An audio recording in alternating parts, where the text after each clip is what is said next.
Hello, Taylor Elwood here, and welcome to the Magical Experiments podcast. Today I thought I would do a solo episode where I talk about the concept of cultivating neutrality and being able to return to zero. This topic came up for me lately because I've been reading a guy by the name of Richard Dotts. Been reading some of his books. And at first I felt some resistance around reading Richard Dotts' books because I was kind of like, is this guy spiritually bypassing? Is what he's sharing really legitimate? And in a lot of ways, it felt like he was making things really simple. And as I think many humans do, there's this tendency to think, well, it has to be complex or complicated. It doesn't always have to be. But I continued reading his stuff, and today I was in a conversation with a friend, and she made a really interesting point about how in reading Richard Dotts, what it helped her to do was cultivate neutrality. I thought, that's interesting. And then the pieces clicked into place. You ever had that kind of experience where you read something or you're in a conversation with somebody and like all the little puzzle pieces just kind of click together? Well, that's what the experience was like for me. It was like, oh, I can cultivate. Here's the puzzle pieces. Before I continue, I want to welcome Christopher, Karen, and Sam. If any of you feel inclined to comment or to ask a question, I will read those aloud and respond to them. And thank you for being here. I appreciate it. So it's like the pieces clicked into place, and I thought, cultivating neutrality. Well, that I can work with. You might say, well, like, why would we want to cultivate neutrality? Well, I'm going to explain that from the perspective of magical working. In magic, we have there's this we're typically doing magic to create a very specific outcome of sorts, result. And I don't care what kind of magic it is that you're doing. It could be devotional magic, it could be practical results magic. There's always a result. There's no such thing as not. That's actually one of the principles of magic. And it's a really useful principle because when we understand that there is a result that is being created, then we also understand a couple other things. One, we don't want to be attached to the result. We don't want to lust for it. But secondly, the result is what allows us to define the rest of the magical working. And in fact, think of any magical working that you've done, and chances are you'll find that the result created and crafted the process of magic that you worked. And I talk about this in both the How Magic Works and Principles of Magic course, because these are kind of the underlying tangents of things. So let's just see here. So Christopher has a comment or a question. Neutrality is the best way to interact with toxic and narcissistic personalities, the gray rock analogy. You don't give them attention for their energy output, negative or positive, which they crave as attachment. What are your thoughts? Okay, well, this is actually going to lead right into where I'm going. So this is a great question. So for the moment, I'm going to come back to where I was going because it'll factor directly into this, Christopher.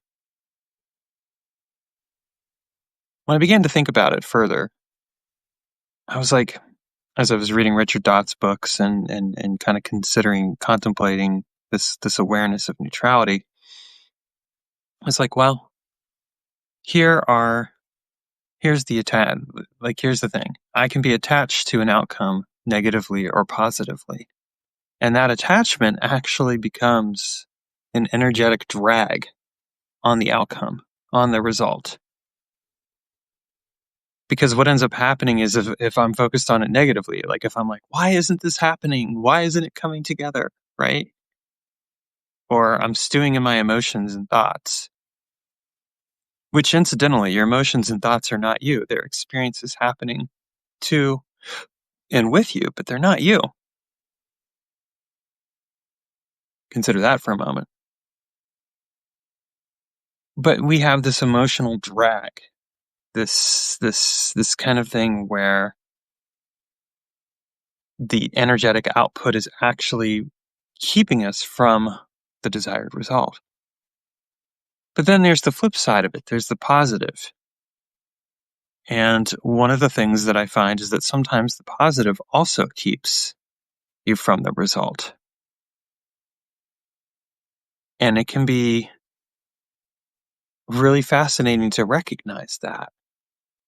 Because what ends up happening is we have this positive reaction, we'll just say, to something that's happening. Like we've done some magical work and things seem to be occurring the way they could. Wouldn't we want more of that? Wouldn't we want to be, oh yeah, that positivity is perfect. But that positivity also becomes its own attachment, its own drag. Because at that point, what we're doing is we're focusing on the positive experience, the positive feeling, the positive thought. And we're letting that become more important than the actual outcome or result. So, getting back to your question, which I think I'm answering here, Christopher, but you feel free to let me know if I'm not. I think that a huge part of how we deal with, we'll just say positive or negative people, but also even just our own predilection toward positivity or negativity is to actually go back to being neutral. It's cultivating a state of what Richard Dotz would call no mind, what I might call experiential embodiment. We're being in the experience and letting the experience and being curious about the experience without being attached to what happens with the experience. Now, let me be very clear. I'm not always good at this. Sometimes I still struggle with this. I've been practicing magic for over 30 years, and I still struggle sometimes with some of the things that would seem like the easy principles. Like, why? Well, one thing, I'm a human being, and as human beings are, we tend to, sometimes I overly identify with my thoughts and my emotions. And that was kind of the lesson that I had as I was reading this. I was like, oh, that's what I need to come back to.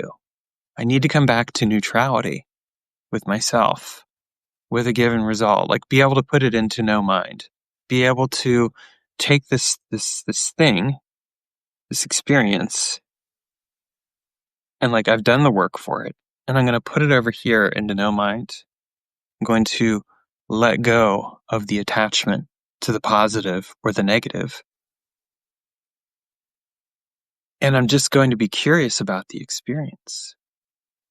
Welcome, Eric. Glad to have you here. Christopher said, yes, right, curiosity. And it is extremely difficult to not get swept up in the positive and the negative.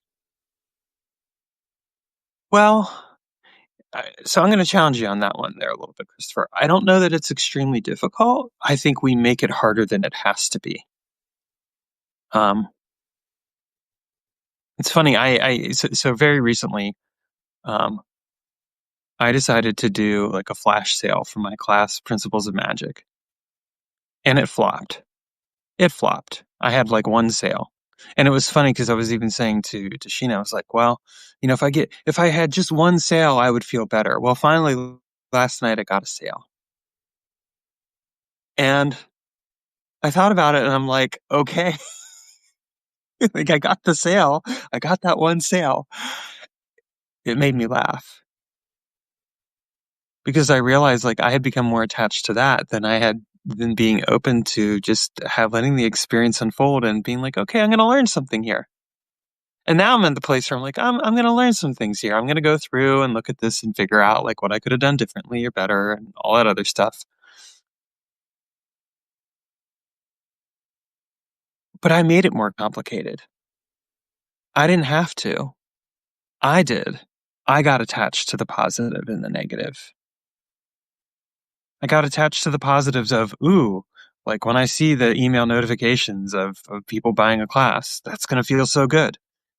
Okay. I got attached to the negatives. Well, nobody's buying this thing. Like they don't want it. Well, and maybe they don't, and fair enough. There could be a lesson there for me. But the thing is that I got attached to that instead of just letting it rest and being like, okay, I'm going to go and enjoy today and do my thing, and I'm not going to stress about this. No, it was a really good experience for me because it helped me to see how attached I got. So say this is somebody who's, I'm 49 now. I started practicing magic when I was 16, almost 33. It'll be 33 years in April I practiced magic. So I say this was with 33 years of experience. I made it complicated. It didn't have to be. And I'm okay with that. There's a lesson here. There's a learning here. I decided to give myself some compassion and grace. I think that's like one of the most important things we can give ourselves, and to do it from a place of not positivity, not trying to bypass, not negativity, but just, okay, this is where we're at. So this for me, like this is one of the reasons I'm recording this, is it's like, this is a great lesson to share with all of you. And why am I sharing it like right now, fresh off the press, as it were? Well, because I think one of the things that I would observe about the occult and magical community in general is that most people don't share their failures. They don't share their mistakes. They don't share where things don't work out so well. And I think it's really important to share that. There is something very normalizing about hearing how somebody who, case in point, me, oh, here's this guy who's had tons of experience with magic and still he trips himself up sometimes. Okay, I can learn from that. I'm not alone. The more attached we get to like even an image of ourselves, this goes back to your question, Christopher, about the whole narcissistic thing. Like, think about it. The attachment to image is the exact reality of a narcissistic experience, right? Because it's like, oh, I have to hold on to this specific image. And really, our society has been primed for this by social media.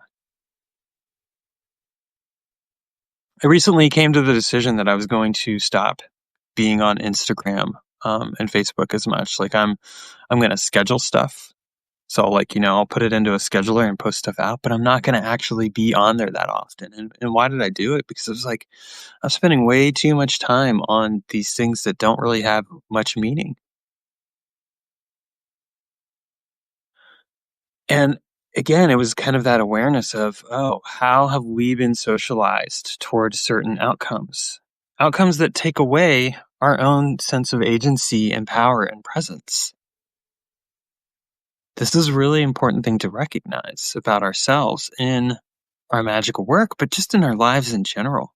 So returning to neutral is kind of this opportunity, this beautiful opportunity to be like, okay, I'm going to go back to being neutral. I am going to celebrate that I can be baseline zero, that I can go to zero, because zero is where all possibilities are. And it's only when we pull a possibility out of zero and manifest it in a direction, turn it into one, that it starts to become a reality. But returning to zero is what allows us to come back to, in zero, nothing matters. And everything matters. And so consequently, it's very easy to be neutral there. And to be clear, I think, in today's reality, and really maybe just life in general, I don't know that this is really, there's really any specialness to this particular time period or not. In general, people tend to gravitate toward one extreme or another. There's a reason that polarity is a principle. It's not a principle that I really adhere to, but there's a reason it's a principle in a lot of different dynamics, whether relationship dynamics or other things, because the idea is that, well, if one end holds this pole and the other end holds the other pole, there's going to be charge there. There's going to be energy. There's going to be juice. And the question that I would put out there to all of you, and also to myself, is like, whose interest does that serve?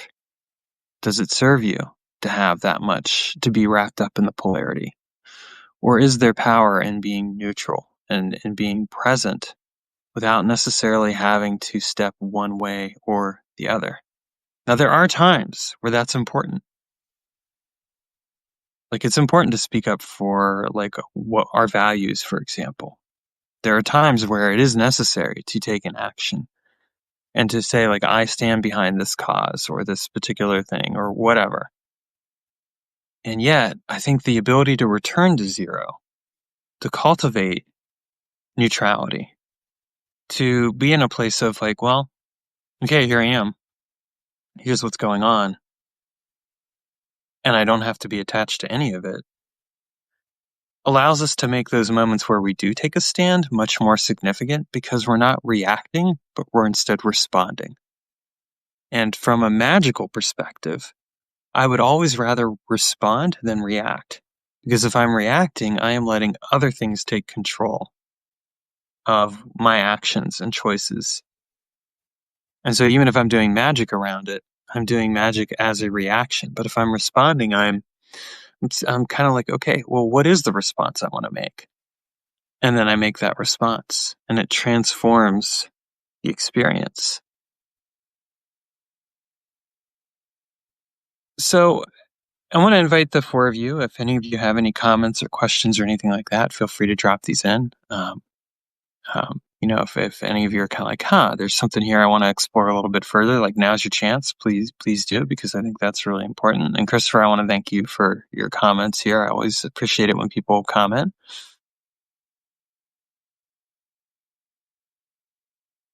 What I'm going to do is I'm gonna share a challenge for each of us. I'm gonna also post it in the Magical Experiments challenge or chat. And the challenge is spend the rest of the day cultivating a state of neutrality with every interaction you have. What can you do to, as best as possible, acknowledge and recognize that you have emotions, thoughts, and everything else, and all that other stuff, but that those are all reactions, and that you could choose instead to operate from a place of neutrality and then respond when you feel it's appropriate. That's my challenge for the day. It's one I'm going to be applying for the rest of the day. And if you feel inclined, comment on this post. It'll once it finishes, once I finish or press the end button here, I will, put it out shortly after. And if you're inclined, like share in the comments, like what you discovered. I'd love to hear from you and would welcome any input or idea or suggestions that you have on this experience. All right. Well, I haven't gotten any further comments. So thank you so much for being on here. And if you watch this on YouTube, which you might, again, feel free to leave comments there as well. Like this isn't just for people who are live. This challenge is for anyone. All right. Thank you all and have a great day.